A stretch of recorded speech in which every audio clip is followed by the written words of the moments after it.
오늘 말씀은 누가복음 6장입니다. 누가복음 6장 12절에서 16절 보겠습니다. 누가복음 6장 12절에서 16절. 이때 예수께서 기도하시러 산으로 가사 밤이 새도록 하나님께 기도하시고 밝음에 그 제자들을 부르사 그 중에서 12를 택하여 사도라 칭하였으니 곧 베드로라고도 이름을 주신 시몬과 그의 동생 안드레와 야고보와 요한과 빌립과 바돌로메와 마테와 도마와 알페오의 아들 야고보와 셀롯이라는 시몬과 야고보의 아들 유다와 예수를 파는 자가 될 가룟 유다라. 오늘 말씀의 제목은 12사도입니다. 오늘 본문은 예수님께서 12제자를 세우신 사실을 소개하고 있어요. 하지만 예수님께서는 이미 사역 초기에 이 12제자를 모두 부르셨습니다. 그래서 오늘 본문은 이미 선택된 이 12제자를 공식적으로 사도로 임명하시는 것으로 보아야 할 것입니다. 12사도를 임명하는 내용은 마가와 누가만 기록하고 있고요. 마태는 단지 12제자의 명단만 기록하고 있습니다. 누가는 본문 초두에 예수님께서 12제자를 사도로 임명하기에 앞서서 밤새 기도하셨다는 사실을 특별히 언급하고 있는데, 이는 이 사도를 세우는 일이 얼마나 중요한지를 알려주고 있어요. 사실 12제자는 예수님께서 이 땅에 남기신 유일한 조직체이고, 공생애 동안에 이들을 훈련시키시고 초대교회의 기둥이 되도록 하셨습니다. 예수님께서는 하나님 나라의 확장을 위해서 자신의 모든 것을 다 버리고 오직 복음만을 전파할 헌신된 봉사자가 필요했습니다. 또한 이것은 이스라엘의 12지파를 상기시키고 있는데요. 그리스도께서 세우실 영적 이스라엘의 초석을 마련하기 위한 것임을 우리가 알 수 있습니다. 이렇게 누가는 교회가 사도들을 통해서 시작되었다는 사실을 기록하고 있고요. 누가복음의 후속편으로 볼 수 있는 사도행전에서 그것이 더욱 잘 드러나고 있습니다. 아무튼 이 12제자는 우리가 살펴보게 될 텐데, 보잘것없고 평범한 사람들에 불과했지만 예수 그리스도의 부르심에 응답함으로 하나님 나라를 확장하는 복음 사업의 선봉에 서게 됩니다. 12절에 보면 이때 예수께서 기도하시러 산으로 가사 밤이 새도록 하나님께 기도하시고, 여기 이때라고 했는데 이것은 무슨 일이 일어난 일이 아니고요. 어떠한 사건 이후에 어떠한 일이 있었다, 그렇게 보기보다 예수님께서 맡은 이 사역을 충성을 다해서 수행해 나갈 12사도를 선택할 때에 가장 먼저 기도하셨다는 사실을 연상시키기 위한 어떠한 시간 설정으로 볼 수가 있습니다.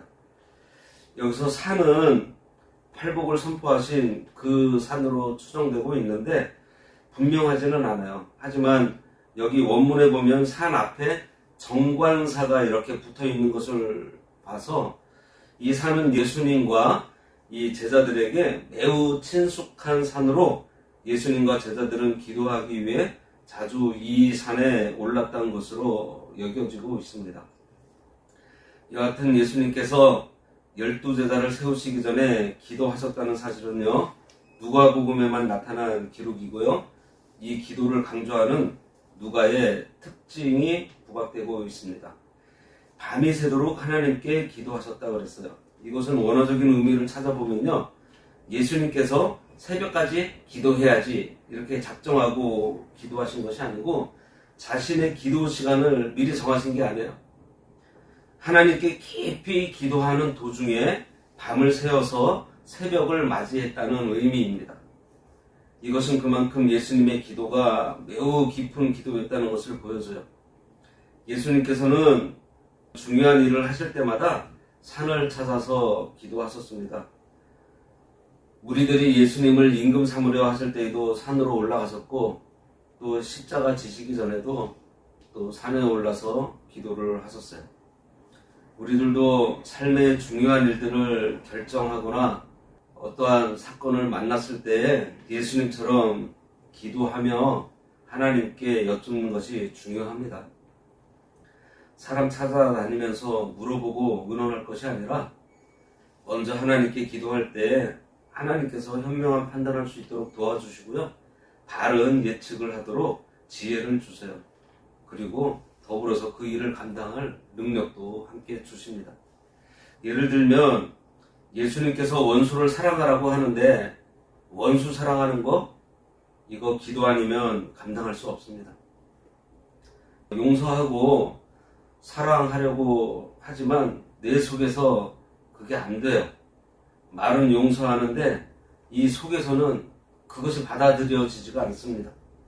그리고 이런 경우도 있어요. 용서도 되고 다 없던 일로 해주려고 이제 마음이 다 정리가 되어서 사랑하려고 하는데 상대가 오히려 더 악하게 나올 때가 있습니다. 이거 어떻게 해야 돼요? 정말 기도밖에 없습니다. 저쪽에서 나를 미워하더라도 기도를 통해서 끝까지 원수를 사랑할 수 있는 심령을 구하게 되면 하나님께서 그 능력을 주세요. 시편 109편 4절에 보면 나는 사랑하나 그들은 도리어 나를 대적하니 나는 기도할 뿐이라 이렇게 시인은 고백하고 있습니다. 나를 조롱하고 비판하고 대적하고 미워하고 죽이려 하는 자를 위해서 사랑할 수 있는 능력을 달라고 하나님께 기도하면요.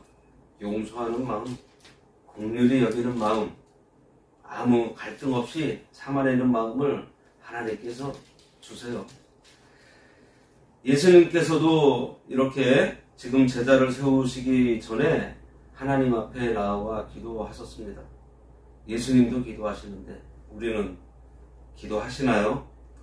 13절 밝음에 그 제자들을 부르사 그 중에서 12를 택하여 사도라 칭하셨으니 온 밤을 지새워 하나님께 기도하신 예수님께서는요 날이 밝자 12사도를 공식적으로 임명하셨습니다. 이 구절에서는 누가가 제자와 사도라는 단어를 지금 구분하고 있어요. 누가는 예수님께서 많은 제자들 가운데에서 12사도를 선정했다고 기록하고 있는데 이처럼 제자와 사도를 구분한 이유는요. 이 사도직이 중요한 직분이기 때문입니다. 신약에서 이 제자라는 단어가 290회 등장하는데 대부분 예수님의 제자들 뿐만 아니라 모세, 또 세례 요한 같은 선지자들의 제자들까지도 여기에 다 포함되고 있어요. 그러나 이 사도는 예수님의 복음을 전파하는데 전생애를 헌신한 12사도들과 바울에게 특별히 한정시켜서 적용되고 있습니다. 사도는 보내심을 받은 자라는 뜻으로 예수님으로부터 직접 보냄을 받은 제자들은 주님의 정권대사가 되어서 주님 대신 하나님의 나라를 세워가는 자들입니다. 사도 바울이 이 사도 논쟁으로 고생 많이 했잖아요. 왜냐하면은 사도 바울 자체가 예수님께서 승천하시고 난 다음에 있었던 사람이거든요. 근데 사도는 예수님이 직접 부른 사람인데 예수님이 이 땅에 없는 상태에서 너를 누가 불렀느냐 이런 논쟁이 많았었어요. 그런데 사도 바울이 예수님을 직접 만났어요? 안 만났어요? 언제 만났어요? 다메섹 도상에서 만났죠. 직접 만나고 예수님과 교통하고 예수님으로부터 사명을 받은 자가 이 바울입니다. 여기에 언급된 제자들은요. 12제자들 뿐만 아니라 평소 예수님의 교훈과 권능을 보고 따라다녔던 그 많은 추종자들까지 언급한 것입니다. 이들 중에서 예수님께서는 사역 초기부터 직접 부르신 12명을 사도로 세우신 거예요. 그리고 사도의 수가 12명인 것은 구약의 이스라엘이 12지파로 구성된 것과 관련이 있고요. 이것은 12사도들을 중심으로 해서 새로운 이스라엘을 만드실 것을 암시하고 있다고 볼 수 있습니다. 그리고 예수님께서 날이 밝자 제자를 부르셨다고 했어요. 밤새 기도하시느라 피곤하셨을 텐데 주님은 밤새 기도하시면서 구상하신 대로 날이 밝자마자 즉시 실행에 옮기셨습니다. 이것은 우리가 하나님의 뜻을 깨달은 후에 실천을 뒤로 미루지 말고 바로 실천해야 할 것을 교훈하고 있어요. 말씀을 읽다가 그리고 예배 중에 말씀을 듣고 또 기도 중에 감동받은 일들을 시간 끌면서 미루다 보면 그 감동이 소멸되어지고 예전 상태에서 벗어나지 못하고 우리에게서 변화가 일어나지 않습니다. 하나님의 뜻을 깨달았으면 즉시 순종하는 것이 중요해요. 생각만 하고 있으면 아무것도 아니에요. 구하고 찾고 두드리라고 했습니다. 추상적인 기도, 중언부언하는 기도에 머무르지 말고 구체적이고 실제적인 기도와 더불어서 뭐가 필요해요? 순종해야 되는 거예요. 14절과 16절입니다. 고 베드로라고도 이름을 주신 시몬과 그의 동생 안드레와 야고보와 요한과 빌립과 바돌로메와 마태와 두마와 알페오의 아들 야고보와 셀롯이라는 시몬과 야고보의 아들 유다와 예수를 파는 자가 아들 가룟 유다라. 이 구절에서 12제자의 이름이 기록되어 있습니다. 12사도의 이름이 기록된 곳은 신약성경에 4곳에 기록되어 있어요. 마태복음 10장 2절과 4절, 마가복음 3장 16절에서 18절, 그리고 여기 누가복음 6장 14절에서 16절, 사도행전 1장 13절 이렇게 4군데에 기록되어 있습니다. 예수님께서 이렇게 12제자를 택해서 사도로 세우시고 예수님의 일을 대신하게 하셨는데 이 12사도가 초대교회가 핍박받을 때에 이 예루살렘을 지켰어요. 핍박이 일어나서 스데반이 죽임을 당할 때에 다른 사람들은 다 도망갔지만 이 사도들만은 예루살렘을 지켰는데 나중에 이들도 흩어지게 됩니다. 요한은 에베소로 갔고 도마는 인도까지 갔고 사도 요한은 반모섬에 귀양 가서 살다가 돌아가셨는데 그는 산순교자나 마찬가지였어요. 나머지 제자들도 뭐 아프리카로 가고 시리아로 가고 애굽으로 가고 아르메니아 등으로 여러 군데 가서 모두 그곳에서 순교했습니다. 그럼 예수님의 제자 한 사람 한 사람을 우리가 이 시간에 한번 만나보겠습니다. 먼저 베드로라고도 이름을 주신 시몬이에요. 시몬 베드로, 아람어로는 게바라고 하고 그의 아버지의 이름이 요한입니다. 요한의 아들 시몬아, 네가 이 사람보다 나를 더 사랑하느냐? 예수님께서 이렇게 물으시죠. 베드로의 원래 이름은 시몬인데 이 시몬이라는 이름의 그 어원이 쉐마라는 말에 있습니다. 그러니까 듣는다라는 말에서 유래된 것으로 유대 사회에서는 흔하게 있는 이름이에요. 예수님께서 이 시몬을 부르신 후에 베드로라는 이름을 더해 주셨어요. 베드로가 아람어로는 게바라고 하는데 반석이라는 뜻이 있습니다. 사실 베드로에게는 이 이름이 좀 어울리지가 않아요. 왜냐하면 베드로의 그 본래 성격이 조급하고 즉흥적이고 다혈질적이었기 때문입니다. 그런데도 반석이라는 이름을 예수님께서 주신 것은 그가 반석같이 견고한 사람이 되라는 뜻으로 지어주신 것 같아요. 베드로는 예수님께서 잡히실 때 말고라는 사람의 귀를 자르는 일도 있고 물 위로 걷다가 예수님을 바로 앞에 두고도 두려워함으로 빠진 일도 있고 주님을 무려 3번이나 모른다고 부인한 적도 있고 부인만 했나요? 결국은 저주까지 하고 주님의 곁을 떠났던 사람입니다. 후에는 또 외식하다가 바울에게 지적을 받은 일도 있었죠. 베드로는 이처럼 실수하는 일이 많았지만 그는 주님을 믿고 제자들 중 제일 먼저 주님을 구주로 고백했고 후에는 초대교회의 든든한 기둥이 되었습니다. 사도행전 보면은 많은 이적 기사를 일으켰고 전도설교를 통해서 막 몇천 명씩 세례를 주는 그러한 역사도 남겼어요. 반석 같은 그의 꿋꿋한 그 신앙은 그가 쓴 베드로 전후서에서 잘 드러납니다. 그는 당시 환난 가운데 있던 성도들에게 그리스도인의 정체성을 가지고 모든 환난을 소망으로 잘 통과하기를 베드로서를 기록해서 권면했습니다.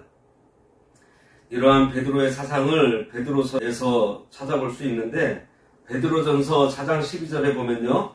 너희를 실현하려고 오는 불시험을 이상한 일을 당하는 것 같이 이상히 여기지 말고 오직 너희가 그리스도의 고난에 참여하는 것으로 즐거워하라 이렇게 말했고 베드로후서 3장 10절과 11절에서는요.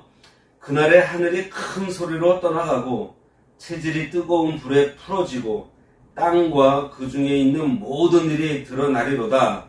이 모든 것이 이렇게 풀어지리니 너희가 어떠한 사람이 되어야 마땅하냐 이렇게 말하면서 말세의 박해 속에서도 성도의 정체성을 지키며 담대하게 살아갈 것을 권면하고 있습니다. 베드로 자신의 신앙 고백도 반석처럼 든든했어요. 주는 그리스도시요 살아계신 하나님의 아들이십니다. 이렇게 최초로 주님이 그리스도이심을 고백했던 것입니다. 그 외에도 이 베드로는 결단력이 있었어요. 주님이 제자로 부를 때 배도 버리고 또 부친을 버려두고 주님을 따라 나섰습니다. 즉흥적이고 실수도 많았지만 도전 정신이 있었고 즉시 순종하는 추진력이 있었습니다. 열정과 모험심이 있었고요. 때로는 눈물을 흘리며 감정도 풍부했어요.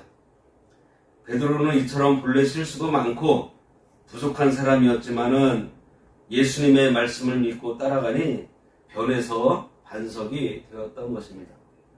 베드로는 기독교 전승에 따르면 로마에서 네로 황제의 박해로 인해서 거꾸로 된 십자가에 못 박혀 순교한 것으로 전해져요. 다음은 베드로의 형제 안드레입니다. 안드레는 처음에 세례 요한의 제자였어요. 세례 요한이 예수님께 보냄으로 주님의 제자가 된 사람입니다. 베드로와 형제간인데도 베드로와는 또 성격이 정반대예요. 베드로는 즉흥적이고 다혈질이었지만 이 동생 안드레는 차분한 성격을 가졌고요. 매우 겸손하고 친화력이 있었던 사람입니다. 베드로는 공격적으로 전도해서 하루에도 3,000명씩 회개하는 역사를 일으키기도 한데 반해서 안드레는 조용하게 개인적으로 시간을 보내며 전도하는 스타일이었어요. 아이러니한 것은요. 베드로를 안드레가 전도했다는 것입니다.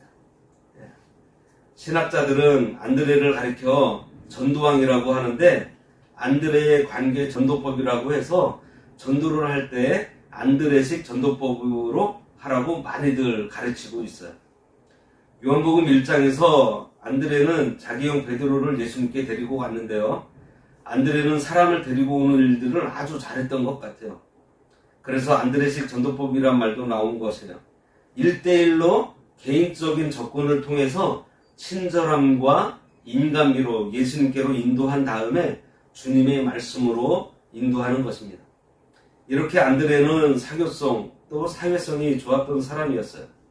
요한복음 6장 8절에서 제자 중 하나 곧 시몬 베드로의 형제 안드레가 예수께 여짜오되 여기 한 아이가 있어 보리떡 5개와 물고기 2마리를 가졌나이다 라고 소개하고 있습니다. 안드레는 어린아이라도 존중히 여기는 성품으로 섬세하게 살피는 사람이다 보니 어린아이도 그냥 넘어가지 않고 이렇게 예수님께 데리고 와서 당시에 오병이어라는 그러한 이적을 예수님께서 나타내셨습니다. 또 요한복음 12장 20절부터 보면요. 명절에 예배하러 올라온 사람 중에 헬라인 몇이 있는데 저희가 갈릴리 벳세다 사람 빌립에게 가서 청하여 가로되 선생이여 우리가 예수를 배웁자고 하나이다 하니 빌립이 안드레에게 가서 말하고 안드레와 빌립이 예수께 가서 여짜온데 예수께서 대답하여 가라사대 인자의 영광을 얻을 때가 왔도다 라는 내용이 있어요. 이때에도 이방인들을 예수님이 만나도록 주선해준 친절한 사람이 바로 안드레였습니다. 빌립이 안드레가 그러한 일에 적임자인 줄 알고 자기가 직접 가지 않고 안드레를 통해서 일을 주선하게 했던 거예요. 이처럼 안드레는 대인 관계에서 원만한 덕을 갖추었던 사람입니다. 이렇게 하나님께서는요, 베드로 같은 이도 쓰시고 안드레 같은 이도 쓰셨다는 거예요. 베드로는 리더처럼 앞장서서 하고 안드레는 얌전하면서도 뒤에서 돕는 그러한 사람이었던 것입니다. 하나님의 나라에서는 베드로처럼 앞에서 추진력 있게 끌고 가는 사람도 필요하고 안드레처럼 조용하게 뒤에서 꼼꼼하게 챙겨주는 사람도 필요해요. 안드레는 진리 문제에 대해서도요, 관심이 많아서 말세 징조에 대해서 예수님께 질문을 많이 했습니다. 안드레는 복음을 전하다가 잡혀서 마지막에는 십자가 처형으로 순교했다고 전해집니다. 다음은 세베대의 아들 야고보와 그의 형제 요한입니다. 야고보와 요한은 고기 잡던 어부들로서 베드로와 동업하던 자들인데 두 사람은 형제고요. 베드로와 함께 제자들 중에서도 수제자급에 속한 사람들이었어요. 이 세 사람은 예수님께서 변화산에 가실 때나 겟세마네 동산에서 기도하실 때나 야이로의 딸을 살리실 때 꼭 함께 있었습니다. 중요한 일에 항상 함께 있었어요. 이 두 사람 역시 성격이 좀 불같은 사람이었던 것 같아요. 그래서 예수님은 야고보의 별명을 보아너게, 즉 우리의 아들이라는 뜻으로 지어주셨습니다.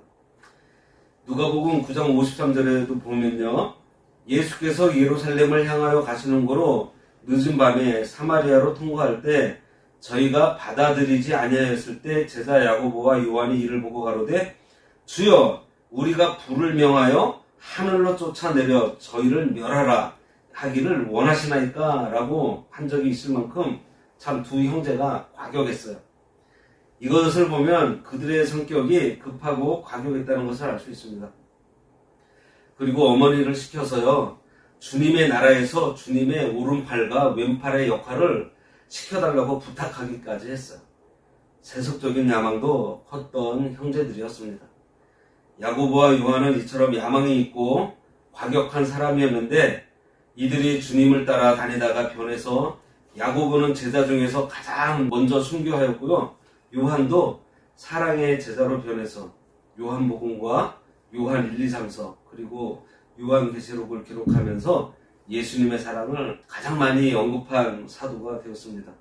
그래서 요한을 사랑의 사도라고 불러요.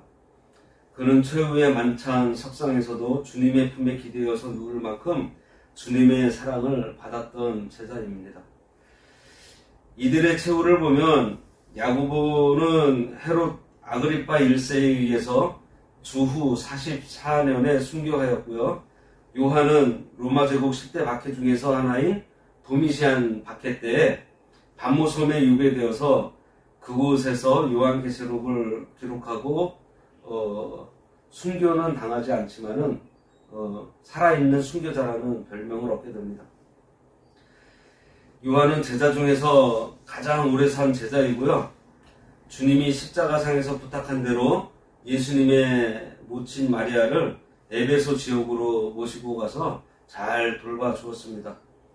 요한은 예수님께서 신문당하시고 십자가에서 처형당하는 그 현장에 끝까지 남아있었던 제자예요. 다음에 다섯 번째, 여섯 번째로 빌립과 바돌로메입니다. 빌립은 제자들 중에서 가장 먼저 예수님의 부름을 받았을 것으로 보는 학자들이 있어요. 그 근거로는 요한복음 1장 43절에 보면 이튿날 예수께서 갈릴리로 나가려 하시다가 빌립을 만나 이르시되 나를 쫓으라 하시니 빌립은 안드레와 베드로와 한 동네 베세다 사람이라고 소개되어 있습니다. 빌립은 여기 바돌로메인데 다른 이름은 나다나엘입니다. 이 바돌로메를 인도한 사람으로 이들은 한 동네 사람들이에요. 빌립은 예수를 믿자마자 나다나엘을 찾아가서 야, 모세가 율법에 기록하였고 여러 선지자가 기록한 그 일을 우리가 만났으니 요셉의 아들 나사렛 예수더라 하면서 예수님을 소개해요. 여기서 말하는 나다나엘이 바로 바돌로메예요. 빌립은 결단이 빠른 사람으로서 예수님이 나를 따르라 했을 때 즉시 따라 나섰고요. 다른 사람에게도 적극적으로 권한 사람입니다. 그는 판단이 예리했고 구약의 메시아에 관한 예언을 알고 사모해 왔던 사람이에요. 한 번은 주님께 하나님을 보여달라고 요청한 적도 있었어요. 그 외에도 신앙적인 일에 굉장히 관심이 많았던 사람입니다. 여기 나다나엘, 바돌로메는요, 무화과 나무 밑에서 하나님께 간절히 기도하면서 이스라엘의 회복을 기다리던 사람으로 경건파에 속해 있어요. 나다나엘은 생각이 많은 사람이어서 빌립의 전도를 받을 때 나사렛에서 무슨 선한 것이 나겠느냐 하며 선뜻 따라 나서지는 않았었습니다. 그때 빌립은 와서 봐라 하면서 결단을 요구했던 거예요. 이 바돌로메는 한편으로는 순수하고 정직했던 사람입니다. 빌립을 따라가서 예수님을 처음 만났을 때 예수님은 바돌로메를 보고 보라, 이는 참 이스라엘 사람이라 그 속에 간사가 없다라고 예수님께서 그를 평가하셨어요. 그는 또한 기도와 명상의 사람이었어요. 주님이 나다나엘을 처음 만나는 자리에서 속에 간사가 없는 참 이스라엘 사람이라고 하자 나다나엘이 어떻게 나를 아냐고 물어요. 그때 예수님께서 빌립이 너를 부르기 전에 네가 무화과 나무 아래 있을 때에 내가 봤다라고 말씀을 하십니다. 그런 것을 보면 나다나엘은 늘 무화과 나무 아래에서 기도와 명상을 했던 것을 주님께서 보시고 말씀하신 거예요. 예수님의 제자들은 이것처럼 각가지 성격의 소유자들이었습니다. 빌립은 성격적으로 단순한 사람이고 바돌로메는 사려 깊은 사람이었어요. 이 둘은 성격의 정반대임에도 서로 친구 사이였습니다. 이들이 그 밖에 어떠한 주의를 하였는지 성경에 많이 기록되어 있지는 않지만 교회사에서는 이들도 순교한 것으로 기록하고 있어요. 참고로 빌립은 초대교회 부흥기에 부르기아와 시리아 그리고 아시아 지역에서 활동하다가 마지막에는 히에라폴리스라는 곳에서 잡혀 순교합니다. 7번째로는 마태예요. 마태는 우리가 잘 알고 있듯이 마태복음을 기록했고 세리예요. 하지만 로마 정권의 하수인 노릇을 함으로 해서 백성들로부터 지탄의 대상이기도 했습니다. 마태는 가룟 유다와 함께 예수님의 제자 중에서 공부를 많이 한 사람이었습니다. 가룟 유다는 회계를 맡을 만큼 상당한 그 식견이 있었던 사람이고 마태는 세리가 될 만큼 셈이 빠른 세상에서 유능한 인재였던 거예요. 그는 이스라엘 백성들에게는 미움을 받았지만 당시 상당한 식견이 있었고요. 생각이 깊었던 사람으로 주님을 만나기 전에 늘 마음속에 갈등을 느끼다가 주님께서 부르실 때 결단을 내리고 모든 것을 버려두고 주님을 쫓아서 제자가 된 사람입니다. 그는 지성인답게 꼼꼼하게 분석을 잘하는 사람으로 마태복음을 기록해요. 성경을 기록하면서도 저자로서 자신의 이름을 밝히지 않는 겸손한 사람이었고요. 혹시 자신을 언급하게 될 때에는 세리 마태라고 언급함으로 해서 자신의 그 부끄러운 과거를 솔직하게 밝히고 있습니다. 세리가 될 만큼 학구적인 성품이 후에 주님의 제자가 된 후에도 이 귀한 마태복음이라는 훌륭한 성경을 남기게 되어 재능이나 기질이 주님의 제자가 된 후에는 쓰임을 받아야 하는 것입니다. 하나님께서는 우리를 통해서 우리들에게 어렸을 때부터 많은 가르침을 주셨어요. 학교에서 공부도 하게 하고요. 사회에 나아가서 직장에서 기술도 배우게 하고 또 인간관계도 만들어주고 하나님께서 그거 왜 해주셨겠어요? 주님의 일에 쓰라고 해주신 것입니다.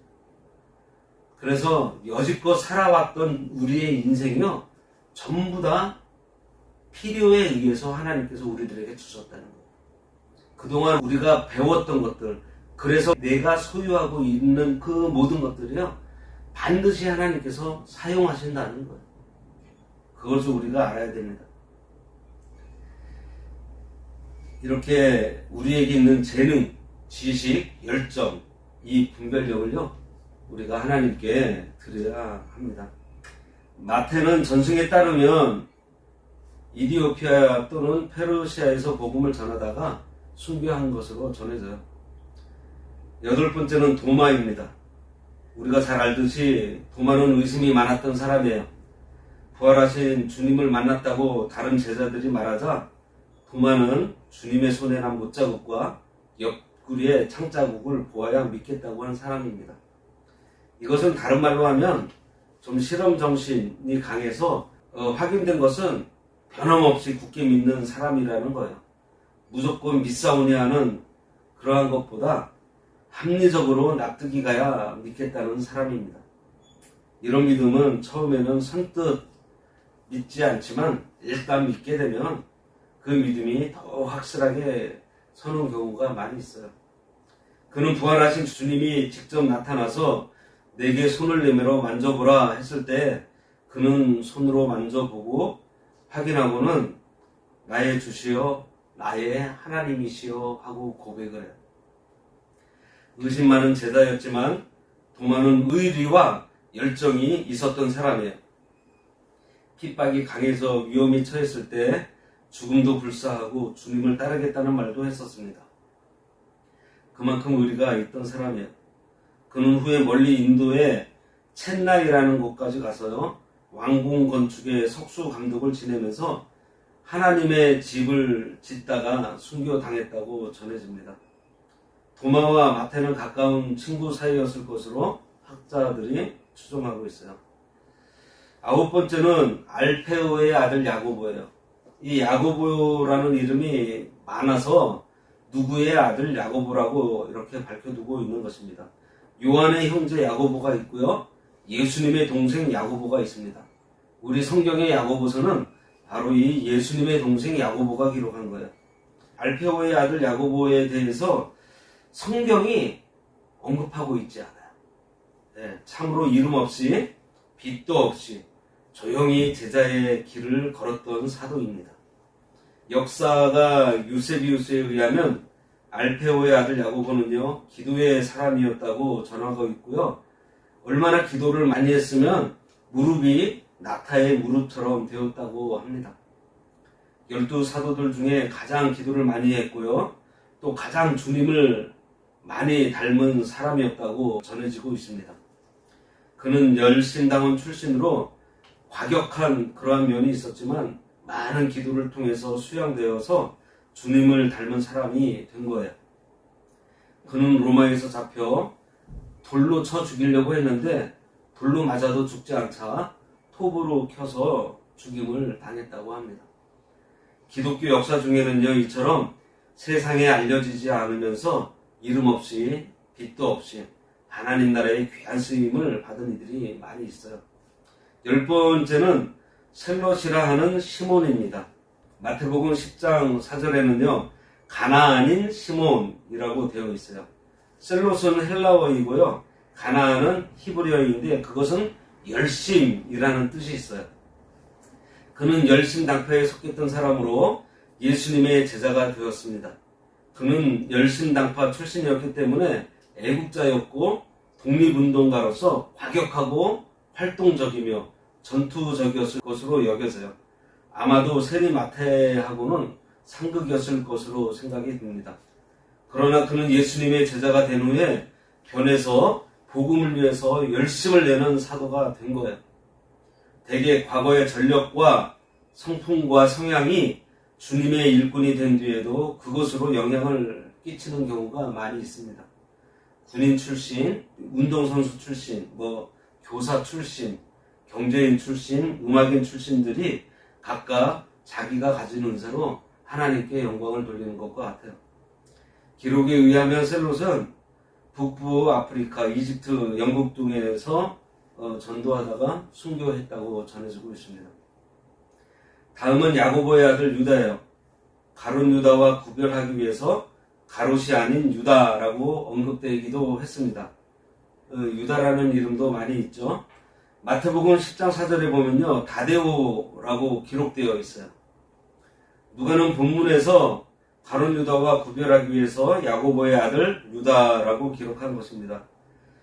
이 사람의 행적도 자세히 기록되어 있지는 않지만, 그래서 하나님의 구원 역사에 조용히 뒤에서 돕는 역할을 했을 것입니다.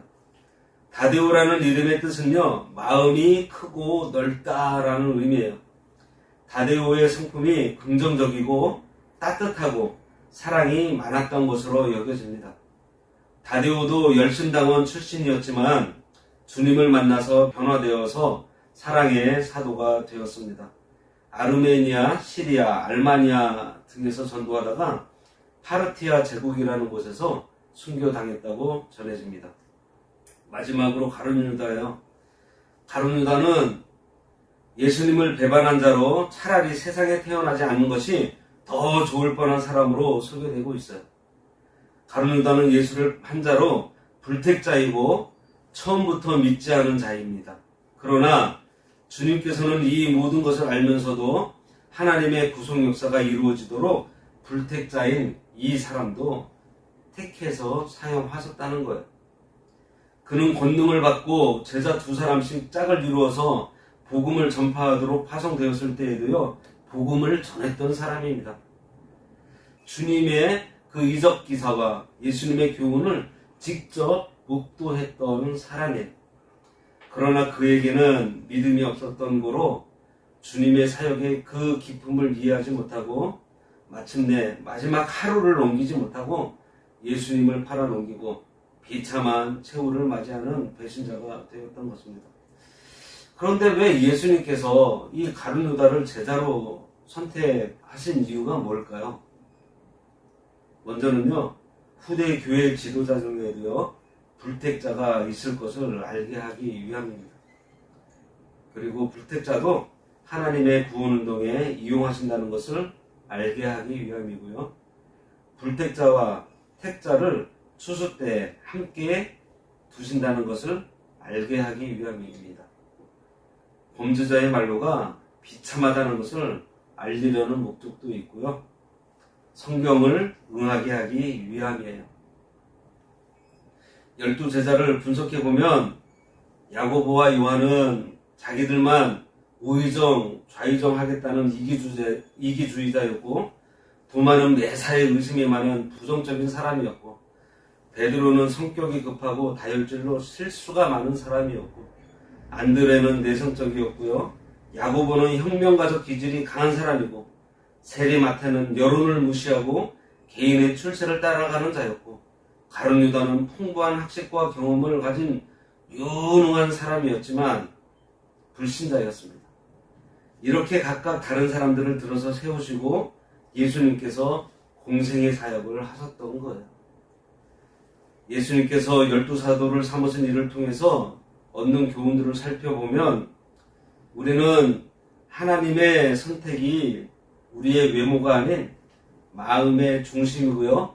세상의 기준이 아닌 이 세상에서는 미련하고 약하고 천한 자들을 택해서 세상의 지혜자, 부자, 권력자들을 부끄럽게 하시는 하나님의 방법에 의한 것이라는 것을 알 수 있습니다. 따라서 우리는 12사도처럼 하나님 나라의 복음을 전하는 제자의 직분을 허락하신 이 하나님의 은혜에 감사해야 될 거예요. 집사, 장로, 목사, 하나님께서 이러한 직분을 주셨는데요. 나에게 그러한 직분을 허락해 주신 것에 대해서 감사함으로 이 12제자와 같이 우리가 충성하는 모두가 되었으면 합니다. 기도하겠습니다. 예수님께서 12사도를 세우신 일을 통해서 하나님께서 우리에게 직분을 주시고 섬기는 자리에 세워주신 것이 우리의 능력이 아닌 하나님의 은혜임을 깨닫게 하여 주시니 감사합니다. 저 12 사도들처럼 부름받아 세워진 저희들 죽기까지 충성해서 하나님을 기쁘시게 하는 우리 모두가 되도록 은혜에 은혜를 더하심으로 늘 감사하며 평안한 가운데 맡겨진 사명 잘 감당하도록 저희들의 인생을 인도하여 주시옵소서. 예수님의 이름으로 기도드리옵나이다. 아멘.